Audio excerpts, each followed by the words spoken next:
বাচ্চা বড় হয়ে যাচ্ছে, নিজেদের মধ্যে একটা ভালো লাগা সৃষ্টি হচ্ছে না, বা আমরা কোথায় গিয়ে ভালো থাকবো, ইনফ্যাক্ট ইন ফিউচার কি হবে। এই স্পেশাল ডে গুলোতে তখন এগুলো আসলে বেশি মনে পড়ে। এখন কোন জিনিসটা মিস করো, কোন জিনিসটা লাইফে নাই ওই সময়ের কথা বললে? এখন এক বাক্যে আমার কাছে যেটা মনে হয় সবকিছু মিস করি।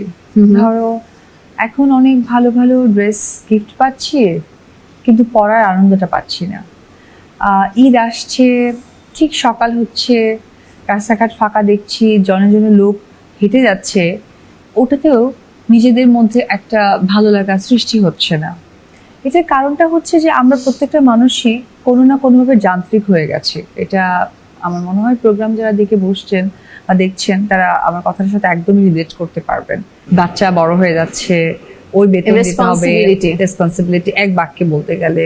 ইনফ্যাক্ট ইন ফিউচার কি হবে, তারপর আমরা কোথায় কোন দিক দিয়ে যাচ্ছি, এগিয়ে সঠিক যাচ্ছি কিনা, বাচ্চাদেরকে ঠিকঠাকভাবে নিয়ে যাচ্ছি কিনা, বা আমরা কোথায় গিয়ে ভালো থাকবো, আদৌ আছে কিনা, এই যে নানান প্রশ্ন নানান কিছুর মধ্যে দিয়ে যাওয়ার কারণে হয়েছে কি, এই একটা চিন্তাটা মানুষের যখন মাথায় মনে গেঁথে যায় তখন আসলে কোনো ভালো লাগাই নিজেকে টাচ করতে পারে না। হ্যাঁ, ঠিক সেই রকম ঈদের ব্যাপারটা তো আসলে অনেক বেশি আনন্দ হওয়া উচিত।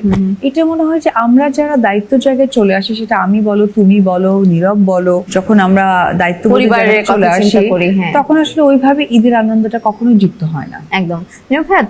এই যে সাইকোলজিক্যাল একটা চেঞ্জের কথা কিন্তু আমরা শুনলাম না, সেটা এক বাক্যে বলুক দুই বাক্যে বলুক, তোমারও তো সাইকোলজিক্যাল জায়গাটা চেঞ্জ হয়েছে। বাবা হওয়ার পর ইচ্ছা একরকম, তুমি বাবা হওয়ার আগে ইচ্ছা একরকম ছিল, বিয়ের আগে ইচ্ছা একরকম ছিল, যখন শুরু করলে মডেলিং তখন ইচ্ছা একরকম ছিল। কোন বয়সে ইচ্ছা নীরব এখন মিস করে? না, আমার আসলে এই মিসটা করার যদি কোনো কিছু, মানে আমার মনে হয় যে কোনো কিছু নাই, সেটা হচ্ছে বাবা। আর মানে 2020 সাল থেকে মা নেই।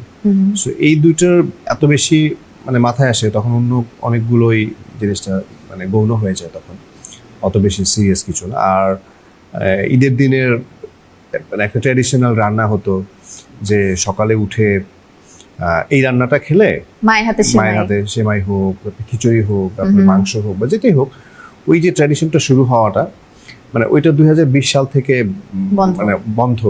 সো বাট তারপরেও আমি আমার ওয়াইফকে বলি সবসময় ওই জিনিসটা মেনটেন করতে।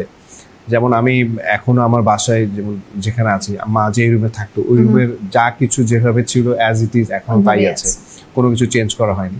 সো এই জিনিসগুলো অনেক মানে মানে আমরা তো আসলে যতই চেঞ্জ হই না কেন, কারণ আমরা কিন্তু ব্যাক অফ মাইন্ড আমরা কিন্তু এগুলো ভুলতে পারি না, ভুলতে মানে চাই না বেসিক্যালি, ভুলতে পারি না। মানে এগুলোকে রিমেম্বার করে রিমেন্সেন্স করে আসলে থাকে না যে মেমোরিজ এর মধ্যে একটা আলাদা রকম